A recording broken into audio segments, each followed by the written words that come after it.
Guys, dito karon na po akong pagka-curious. Gikan ko og supermarket, tas kita man ko aning display aning strawberry apple. So, nakyutan ko ba kay karon pa ko ang kita sa personal og kanang ing ani kagagmay nga apples. Imagine that, gagmay kay siya nga apple, guys. Kay syempre, dili ba ta everyday makakita og ing ani nga variety sa apple no nya. Dili pud siya anytime available. Kung maging available man siya sa isa ka lugar, limited time lang pud kayo niya. Limited lang pa jud ang stocks. So since naa man siya, so let's do this. Ang palit day nako aning strawberry apple diri guys kay 43 baht. Kung ato ang tanawon kung pila ang value sa baht karon. So kung sa peso siya, tag 75.68 ang kaning isa ka tab. Barato gihapon kung diri. Pero kung maabot na ni siya sa Philippines, guys, mo na to ko inguna. Mahal na kaayo siya. Katulaging sa isa ka vlogger nga nag-content siya og strawberry apple. Ang palit niya sa isa ka tab na ing-ani ha kay 665. Diba? Mahal kaayo siya. So, kadaghan og istorya no. Sige na maghaon na tato na ning tilawan kung unsay lasa sa strawberry apple. This one mura gid siya og strawberry og porma. Sometimes mura pud siya og kanang cherry.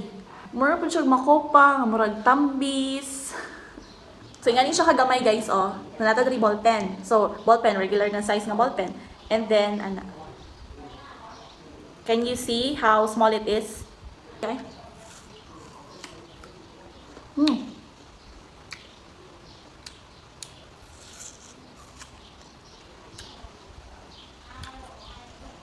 Na pagka-yellow ang iyahang kuan, ang iyang unod.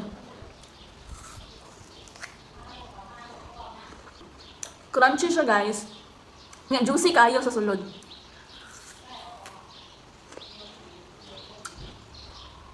Tamis kayo.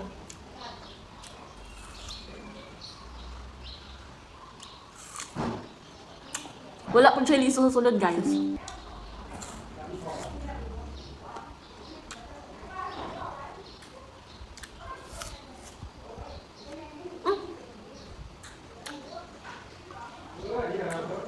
Ang first na ko na nakaon, wala siya liso. Pero ang kani, kaya na siya liso.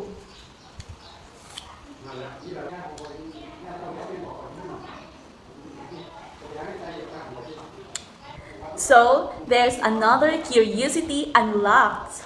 Mas tamis siya kaysa sa regular na apple.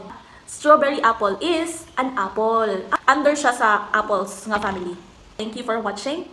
Bye! See you next time!